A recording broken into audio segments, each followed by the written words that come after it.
رب اشرح لي صدری ویسر لی امری واحلل عقدۃ من لسانی یفقهوا قولی واجعل لي وزیرا من اہلی۔ اچھا، اس ویڈیو میں آپ کو قرآن کی ایک ایسی لنگوسٹک ایکسلنس دکھاؤں گا، سبحان اللہ، آپ دیکھیں قرآن کس باریکی میں جا کر سیاق و سباق کا خیال رکھتا ہے۔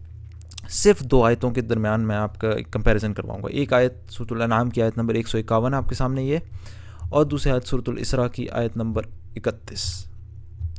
اب میں آپ کے سامنے ترجمے رکھ رہا ہوں اور اپنے غور سے ترجموں کی ترتیب سننی ہے۔ سورۃ الانعام کی آیت نمبر 151 میں اللہ سبحانہ وتعالیٰ کہتے ہیں اعوذ باللہ من الشیطان الرجیم ولا تقتلوا اولادکم من املاق۔ یہاں پہ اللہ سبحانہ وتعالیٰ کہتے ہیں اپنی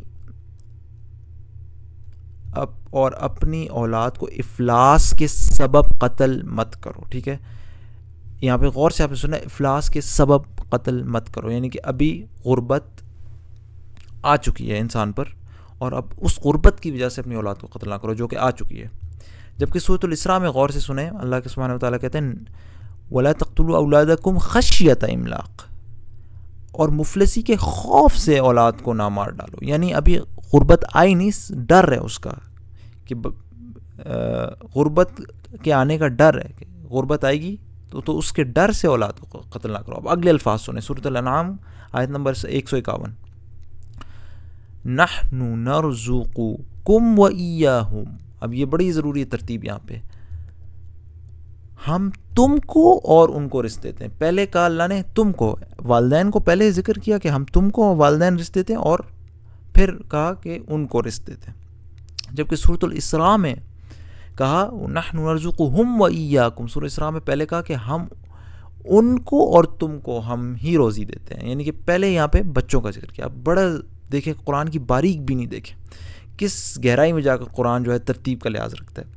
سورہ اسراء کی آیت نمبر 151 میں کہا گیا کہ اور اپنی اولاد کو افلاس کے سبب قتل مت کرو، یعنی غربت آ چکی ہے اب اس کو قتل مت کرو، ہم تم کو اور ان کو رزق دیتے ہیں۔ اللہ تعالیٰ دیکھیں انسان کی نفسیات کا کتنا خیال رکھتا ہے۔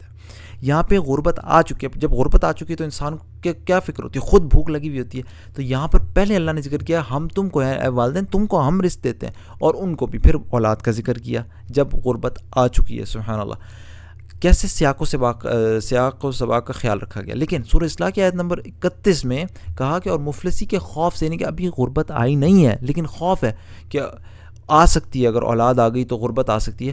انہوں نے کہا اللہ تعالیٰ کہتے ہیں مفلسی کے خوف، ابھی آئی نہیں ہے غربت، کس کے خوف سے اولاد کو نہ مار ڈالو، ان کو اور تم کو ہم ہی روزی دیتے ہیں۔ پہلے یہاں پہ اولاد کا ذکر کیا گیا، کیوں؟ انسان کی نفسیات کا دیکھیں خیال رکھا گیا۔ جہاں پہ کہا گیا کہ اولاد جو ہے، وہاں پہ کہا گیا اولاد کے آنے کی ڈر سے، انسان کو ڈر ہوتا ہے کہ مجھے غربت نہ آ جائے، وہ اولاد کو قتل کر سکتا ہے، تو اس لیے یہاں پہ پہلے اولاد کو رکھا گیا کہ ڈرو مت ان کو، یعنی وہ اپنا رزق خود لے کے آئیں، ان کو بھی ہم رزق دیں گے اور تمہیں بھی۔ یہاں پہ پہلے اولاد کا ذکر کیا گیا۔ سبحان اللہ، دیکھیں کیسے قرآن نے انسان کی نفسیات کا بھی خیال رکھا اور سیاق و سباق کے عین مطابق بات کی۔ سبحان اللہ، اتنی گہرائی میں جا کر جو ہے الفاظ کے چناؤ، ان کی ترتیب کا خیال رکھا۔ سبحان اللہ، کس گہرائی کے ساتھ قرآن جو ہے الفاظ کے اہتمام کرتا ہے، سیاق و سباق میں بھی اور انسان کی نفسیات کے ساتھ بھی۔